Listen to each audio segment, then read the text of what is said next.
자, 이제는 경기 변동론 살펴보도록 하겠습니다. 요즘 부동산 경기 어떻습니까? 대답이 뭐 나눠지겠죠. 부동산 경기는 지역별 성격이 매우 강합니다. 그래서 뭐 전국적인 어떤 평균치도 말할 수 있겠지만 지역적으로 좀 달리 나타나는 경향이 있어요. 그래서 지금 우리가 지금 살펴보는 이 부동산 경기 변동은 일단은 뭐 지역적 성향이 강하긴 하지만 국가적 차원에서의 어떤 그 추세를 논의할 수가 있어요. 그래서 가장 널리 이야기하는 경기 변동의 유형 중에서 순환적 변동이라는 게 있습니다. 그러니까 여러분 알고 있는 것처럼 경기가 좋아졌다 나빠졌다 이렇게 반복하는 어떤 순환 양상을 보이거든요. 그래서 오늘 11월 이 시간 12월 강좌에서는 경기 변동론의 그 내용 중에서 순환적 변동이 좀 비중이 높아요. 그래서 그게 출제가 좀 자주 되고 그러기 때문에 가장 기초적인 내용을 또 용어 정리를 좀 해보도록 하겠습니다. 자, 이게 이 다음에 이제 1월 2월 강의에 상당한 도움을 줄 겁니다. 그래서 1일부터 진행되는 강의. 자, 그래서 여러분 교재 33쪽 말고요. 34쪽의 그림을 좀 보시면 순환적 변동의 그 그림이 좀 나열되어 있습니다. 그리고 그래서 이제 국면별로 이렇게 나누어서 설명한 게 여러분 35쪽 하단에 있어요. 4번에. 그렇죠? 그래서 이 두 가지를 아울러서 같이 설명을 좀 진행해 보도록 할게요. 그리고 여러분 교재에 나와 있는 부동산 경기 변동의 특징이라든지 그다음에 부동산 경기 측정 지표라든지 이런 것들은 차후에 학습하도록 하겠습니다. 가장 중요한 걸 좀 살펴보도록 하죠. 자, 우리 그 순환적 변동의 그 흐름을 이제 이렇게 표현할 수가 있습니다.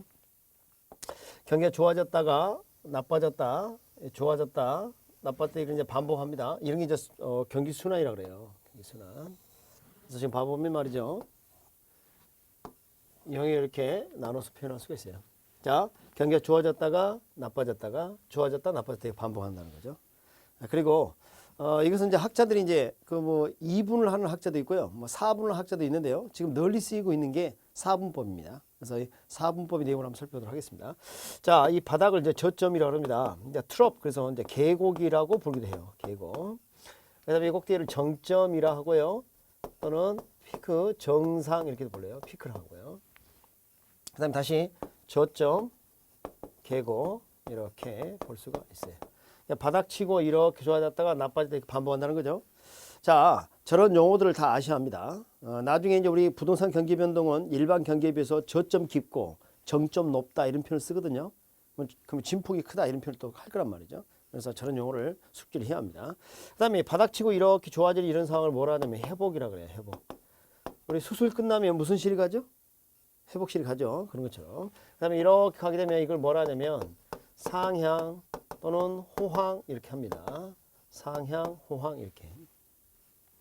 그리고 정점, 정상이 이렇게 내려오게 되면 우리가 후퇴라 그래요. 후퇴. 후퇴. 그리고 아래로 이렇게 향하게 되면 하향 또는 불황 이렇게 합니다. 우리 불황의 늪에 빠졌다 이런 표현을 쓰지 않습니까? 이렇게. 그래서 네 국면 나누면 회복, 상향, 호황, 후퇴, 하향, 불황 이렇게 크게 네 국면으로 나눠서 표현할 수가 있어요. 자, 그리고 말이죠. 경기가 이렇게 좋아지는 이런 국면의 이 영역을 뭐라고 하냐면 확장 국면이라고 합니다. 또는 상승 국면이다. 이렇게 표현할 수도 있어요. 상승 국면. 그리고 이렇게 나빠지는 이런 국면을 뭐라 하냐면 수축 국면이다. 수축 국면이다. 또는 하강 국면이다. 이렇게 말하는 사람도 있고 그래요.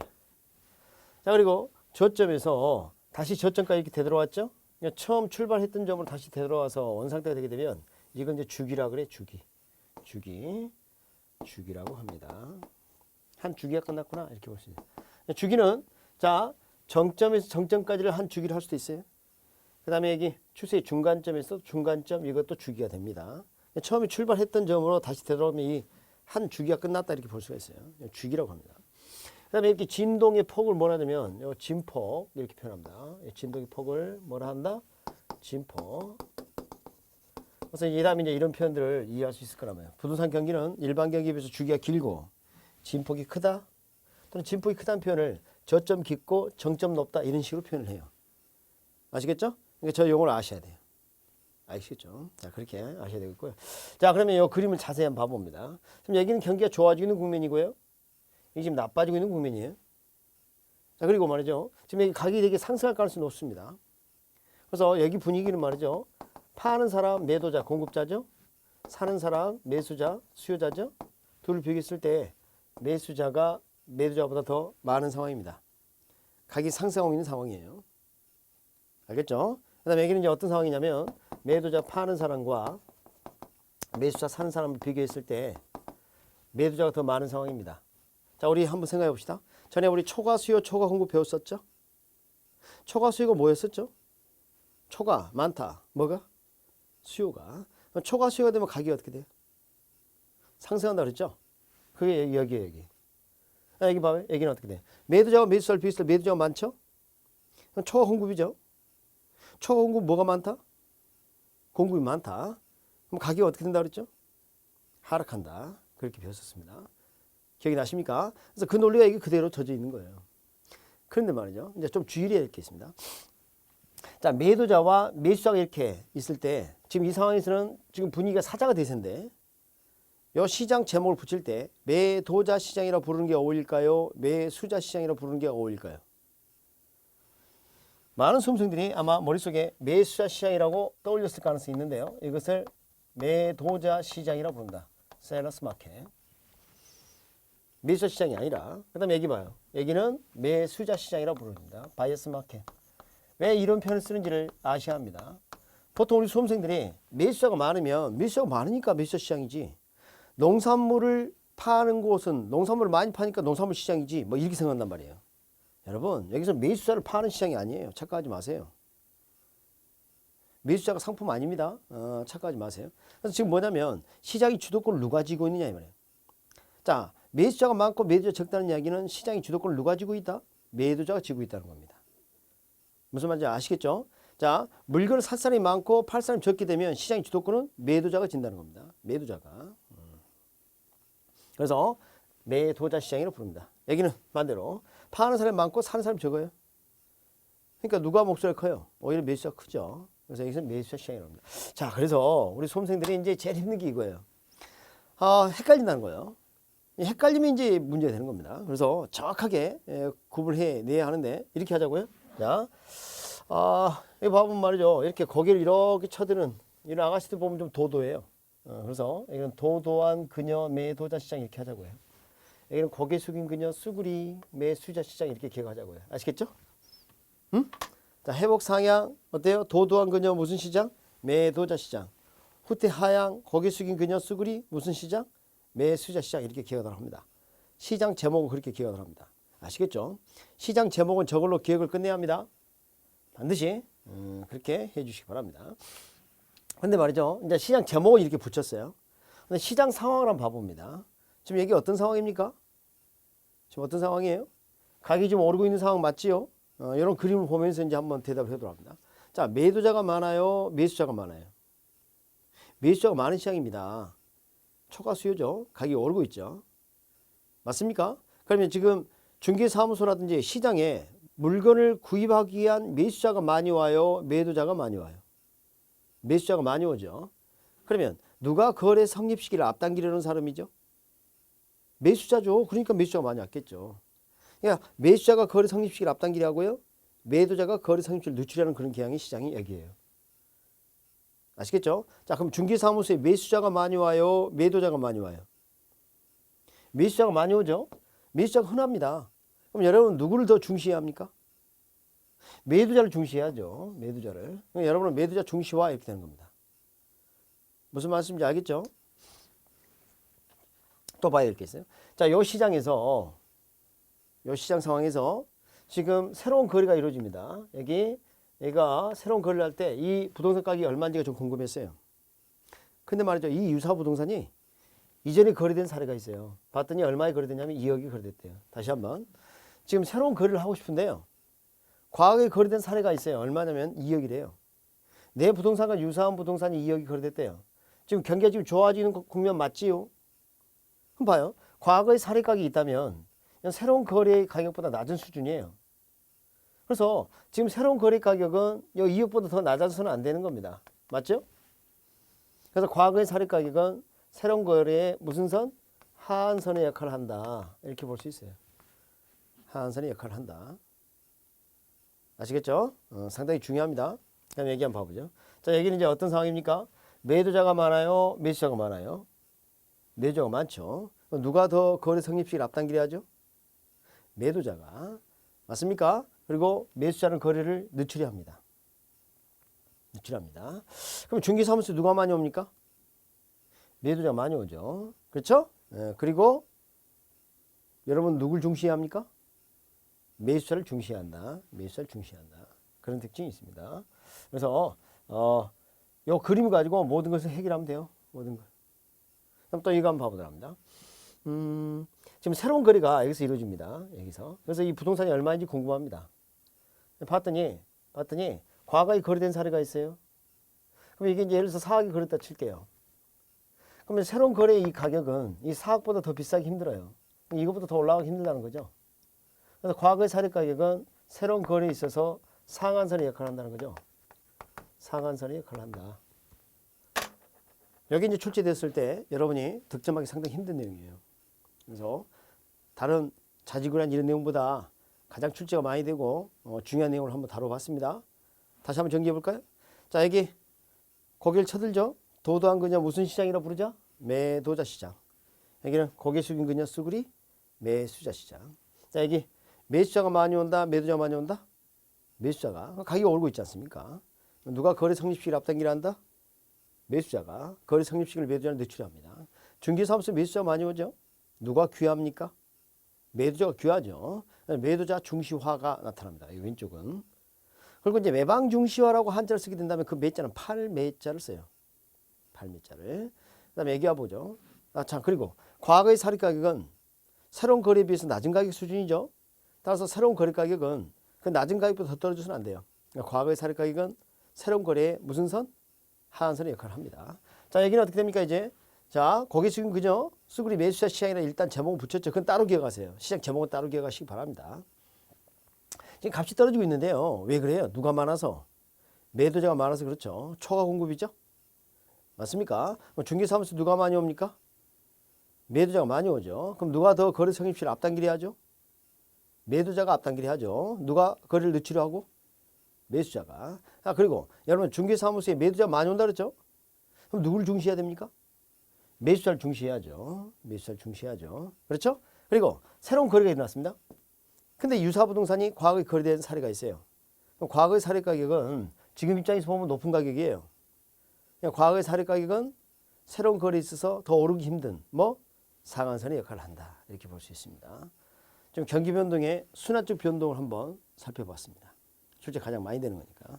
자, 여러분 이제 34쪽에 있는 그림까지 해서 그 용어를 좀 정리를 좀 해 드렸습니다. 용어를 정리해 드렸고요. 그 우측에 이제 부동산 경기 측정 지표라든지 이런 것들은 이 다음에 다음 과정에서 학습하는 걸로 이렇게 하도록 하겠습니다. 지금 입문 과정입니다, 여러분. 자, 이렇게 해서 경제론을 어느 정도 끝냈습니다. 경제를 끝냈고요. 우리 이제 목차에 따라 시장론을 좀 살펴보도록 하자고요. 시장론. 그래서 여러분 이제 37쪽 들어가도록 합니다. 37쪽.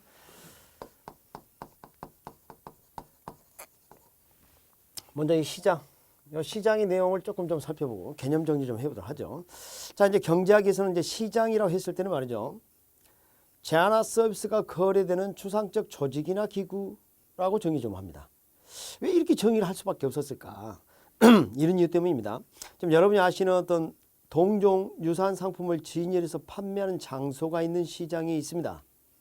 그래서 남부시장, 북부시장, 동부시장, 농산물시장 이런 곳이에요. 동종 유사한 상품을 진열해서 판매하는 장소가 있는 이런 시장을 뭐라 하냐면 구체적 시장이라고 해요. 보통 시장 그러면 그렇게 장소가 있다고 생각하지 않습니까? 그렇죠? 그런데 말이죠. 내가 TV 홈쇼핑이나 인터넷 쇼핑을 해가지고 물건을 샀어요. 그럼 시장이 어디예요? 자, 인터넷으로 물건을 구입했다. 마우스가 시장이에요? 모니터가 시장이에요? 좀 이상하잖아요. 그래서 말이죠. 물건을 파는 구체적 장소가 정해지지 않지만 실제로 거래가 이루어지면 이것도 시장으로 봐주겠다는 거예요. 그래서 경제학에서는 제한화 서비스가 거래되는 추상적 조직이나 기구 이렇게 표현하는 겁니다. 그럼 여러분 지금 강의를 수강신청에서 듣고 계시죠? 시장이 어디입니까? 인터넷 선입니까? 아니죠. 추상적 조직이나 기구로 봐야 될 겁니다. 그래서 이런 유형의 시장을 이제 추상적 시장으로 표현하는데 추상적 시장이라는 표현이 훨씬 더 넓은 개념에 해당이 돼요. 그래서 이게 포함시켜버려요. 구체적 시장을. 그런데 우리 부동산 시장도 이렇게 좀 나누는 습관이 있어요. 저 개인적으로는 뭐 좋은 습관 아니라 생각합니다만 여하튼 간에 부동산 시장도 어떤 조직이나 기구의 개념으로 본다면 또는 내가 토지를 샀는데 토지를 짊어지고 오는 건 아니죠. 소유권 이전받고 자본, 자금의 흐름이 있었습니다. 이렇게 자본 시장으로 본다면 추상적 시장으로 볼 수도 있어요. 그렇게 또 이해를 하기도 하고요. 또 혹자는 이렇게 이제 주장하는 학자도 있습니다. 너가 예를 들어서 22번지 토지를 샀다. 그럼 그 토지가 있는 22번지 그 장소가 그 토지가 진열된 장소라는 거예요. 어때요? 구체적 시장이다. 이렇게 주장하는 학자도 있습니다. 그래서 우리 부동산 시장은 어떻게 표현할 수 있어요? 시장은 우리 부동산 시장은 둘 다 인정을 합니다. 그래서 추상적 시장이다. 이렇게 볼 수도 있고요. 두 번째 구체적 시장이다. 이렇게 보기도 합니다. 그래서 이 구체적 시장이라는 주장을 학자가 이제 안정구 교수일 겁니다. 구체적 시장. 추상적 시장은 이제 11회 때인가요? 이제 참고를 좀 해보면 11회 때인가? 저 기억에 이제 11회인데요. 11회 때 추상적 시장으로 한번 출제가 된 바가 있어요. 부동성이 있어서 부동성을 들어서 움직이지 못하다 보니까 자본시장이다. 그래서 자본시장으로 바라본다면 추상시장으로 볼 수 있다. 여기 사실 대세입니다. 추상적 시장이라고 이제 그냥 표현을 해요. 이 표현이 그래서 틀린 것은 아닙니다. 그래서 부동산 시장은 자본시장으로 본다면 부동성을 들어서 자본시장으로 본다면 추상적 시장으로 볼 수도 있고요. 그 지리적 위치, 그렇죠? 구체적 장소를 또 이야기하는 구체적 시장으로 볼 수도 있다는 겁니다. 부동산 시장이었습니다. 지금 여러분은 시장론을 배우고 계신데요. 요즘 부동산 시장 상황이 어떻습니까? 좋다고 말하시는 분도 있고 그렇지 않다고 말하시는 분도 있겠죠. 그러면 현재 지금 시장 상황이 이렇게 된 데에는 원인이 뭐가 있었을까요? 너무 많아요. 너무 많아요. 자, 현재 이런 시장 상황을 나타나게 하는 원인 너무 많습니다. 그럼 우리가 지금 시장을 분석해서 이해를 하고 앞으로 부동산 시장이 어떻게 될 것이라는 예측 모의를 쓰고 싶은데 분석이 힘들어요. 그래서 어떻게 하냐면요. 아주 이상적 시장을 가져갑니다. 제가 한번 말씀드린 바 있죠. 자, 그래서 가장 이상적 시장을 우리가 완전 경쟁 시장이라고 합니다. 완전 경쟁 시장. 그래서 일단 시장을 이렇게 또 나눠서 이해할 수 있어요. 완전 경쟁 시장 이런 게 있고요. 자, 이것을 이제 기본 바탕으로 해서 우리 불완전 경쟁 시장을 이해하는 도구로 쓰이는 거예요. 불완전 경쟁 시장. 그래서 완전 경쟁 시장은 이상적 시장입니다. 이것은 현실적 시장이에요. 현실 시장. 그래서 이 불완전 경쟁 시장, 우리 부동산 시장은 이 불완전 경쟁 시장에 해당됩니다. 부동산 시장은 불완전 경쟁 시장에 해당이 돼요. 그래서 이 완전 경쟁 시장이 현실의 불완전 경쟁 시장을 이해하는 어떤 도구로 쓰이는 겁니다. 무슨 말씀인지 알겠죠? 네, 이렇게 이해할 수가 있어요. 그래서 지금 이 완전 시장 요건들이 좀 날리고 그런데 이건 뭐 이번 단계에서는 썩 중요하지 않아요. 여러분이 이제 부동산의 특성 이런 거 배웠지 않았습니까? 그래서 그런 특성들이 사실은 관련이 좀 있습니다. 그거하고 좀 관련이 좀 있어요. 그래서 부동산 시장의 특성을 이야기할 때 이런 부분이 좀 어우러져야 되는데요. 이번 강좌에서는 이건 뭐 출제가 많이 되는 것은 아니니까 중요하지 않으니까 생략 좀 하도록 하겠습니다. 근데 이런 말씀 좀 드리고 싶어요.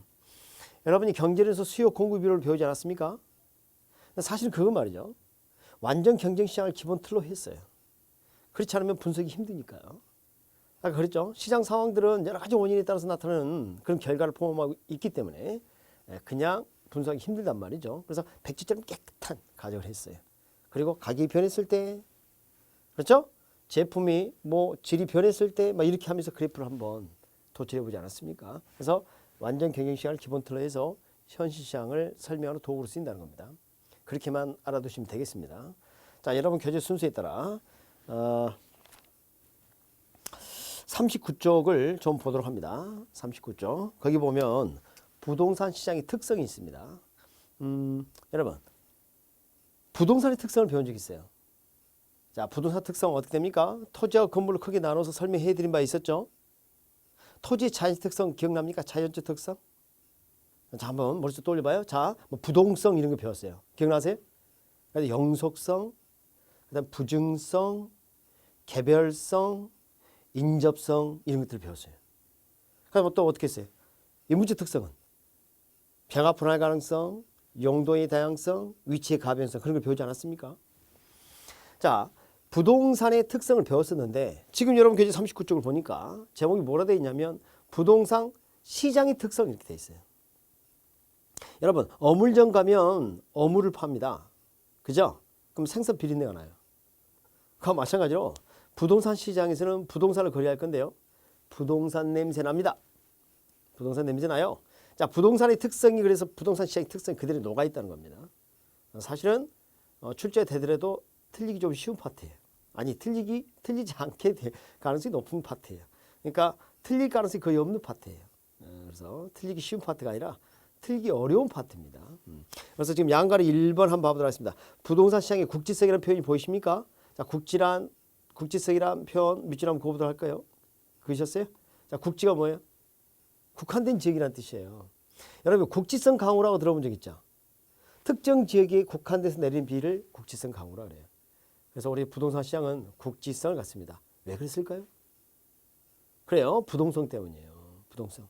자, 토지를 움직이지 못하다 보니까 부동산 시장이 지역별로 이렇게 나눠지는 거예요. 그래서 강남 토지 시장, 강북 토지 시장 이렇게 나눠지는 겁니다. 그래서 강남의 토지가 부족하니까 강북 토지를 가져올 수 있는 그런 상품이다 아니다? 아닙니다. 무슨 자동차 이런 거 아니에요. 그래서 시장이 지역별로 나눠지는 거. 그 첫째 줄에 중요한 표현이 있죠. 위치의 고정성, 부동성 때문입니다. 그러다 보니까 그 지역의 어떤 사회적, 경제, 행정적 특징을 그대로 포함하게 되는 것이죠. 그 다음에 양갈 2번 보도록 합니다. 부동산 거래의 비공개성입니다. 비공개성 밑줄 긋습니다. 자, 이거 오해의 소지가 약간 있어요. 비공개성 그러니까 아예 공개가 되지 않는다라고 오해할 가능성이 있습니다. 그것은 아니고요. 공개가 되더라도 잘 안 된다는 뜻이에요. 그래서 자, 부동산 가격 정보 등을 제공해봐야 사실 의미가 없는 경우가 좀 많기도 하고요. 또 그리고 공개를 좀 꺼려하는 경향도 있고 그래요. 공개를 꺼려하는 이유는 여러 가지가 있습니다. 뭐 다운 계약서 썼다면 밝히기 싫어하겠죠. 그렇죠? 뭐 그런 것도 있고요. 그런 여러 가지 이유가 거래를 좀 공개를 꺼려를 합니다. 근데 뭐 사실은 아무도 모른다 이렇게 볼 수는 없어요. 거래 당사자 알죠? 중개 사무소에서도 알고 있지 않습니까?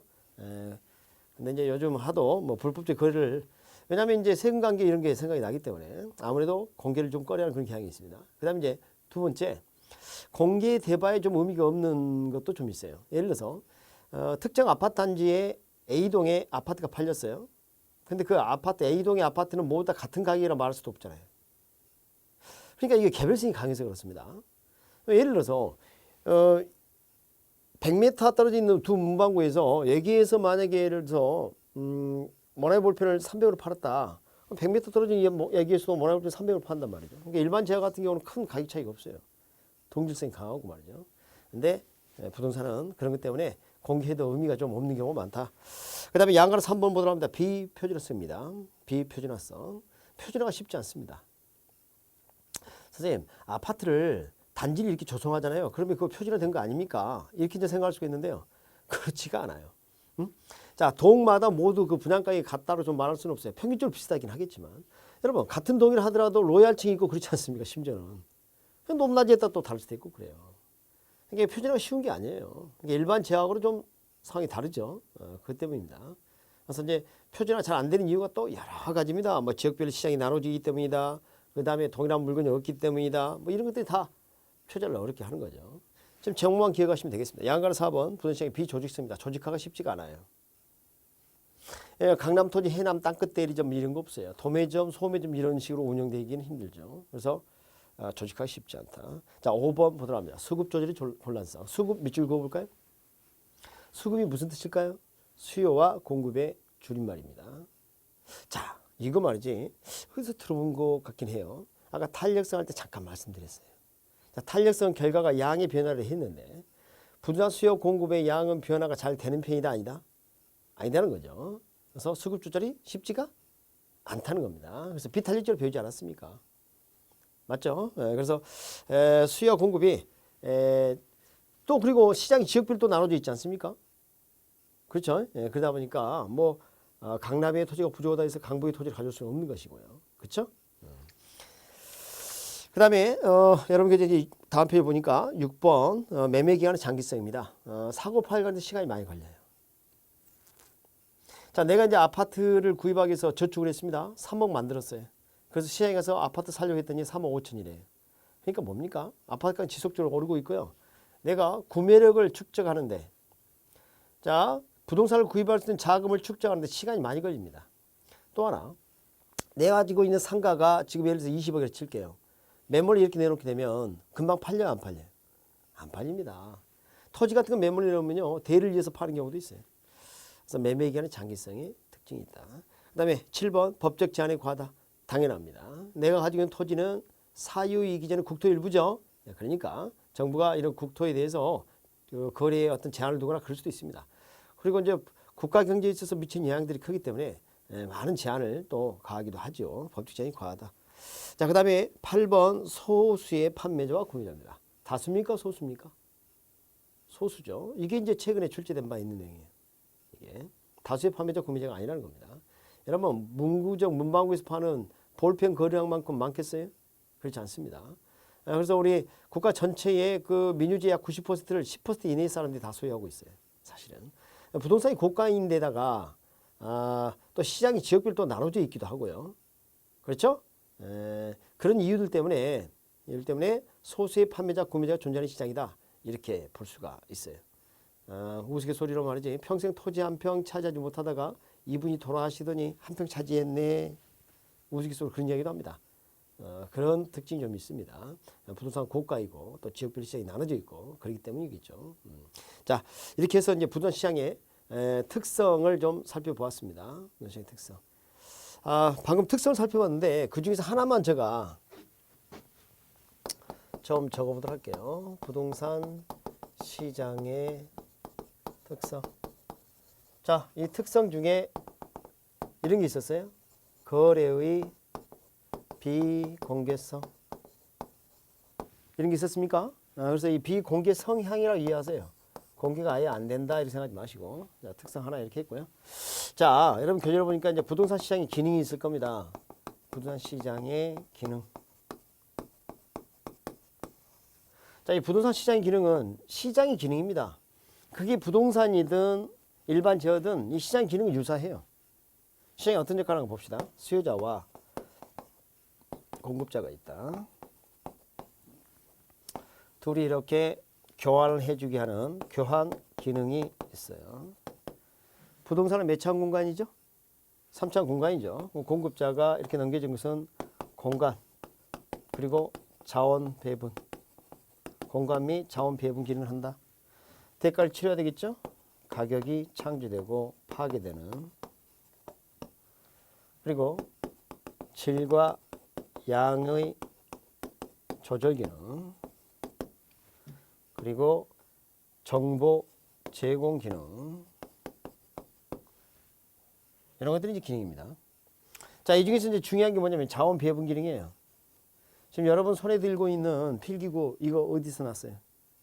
시장에서 사신 거 맞죠? 만약 그 볼펜을 말이죠. 내가 스스로 만든다. 평생 만들어도 못 만들 수 있어요. 그러니까 시장이란 게 필요한 자에게 이 자원을 배분하는 아주 중요한 역할을 하는 겁니다. 그래서 이건 나중에 시장 실패 이야기할 때 또 한번 말씀드리도록 하고요.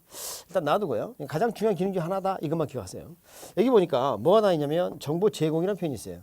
이 정보 제공은 시장의 기능이지 특성이 아닙니다. 기능이지 이것을 특성이라 하지 않는다. 이 말. 특성이라는 것은 독특한 성질을 말해요. 자, 부동산 시장도 시장이기 때문에 정보 제공 기능을 합니다. 기능하긴 하지만 잘 안 되는 경향이 있다가 특성이에요. 아시겠죠? 이게 출제된 바 있어요. 다시 한번. 부동산 시장도 시장이기 때문에 정보를 제공하는 기능을 합니다. 그러니까 사람은 기본적으로 배설 기능을 하죠? 그렇죠? 배설 기능을 하는데 부동산 시장은 이 배설이 잘 안 되는 변비 걸렸다 이런 거하고 유사한 겁니다. 무슨 말 알겠죠? 다시 한번. 자, 거래의 비공개성은 특성이다, 기능이다? 특성입니다. 근데 정보 제공 이렇게 표현하면 뭐예요? 기능입니다. 구분을 좀 해주시기 바랍니다. 자, 부동산 시장의 특성과 기능까지 좀 살펴봤습니다. 다음 강좌에서는 이제 우리 부동산 시장 중에 상품 중에서 비중이 높은 주택에 관한 이야기를 좀 살펴보도록 하겠습니다. 출제가 많이 되고 있는 파트죠. 자, 다음 강좌에서 만나도록 하겠습니다.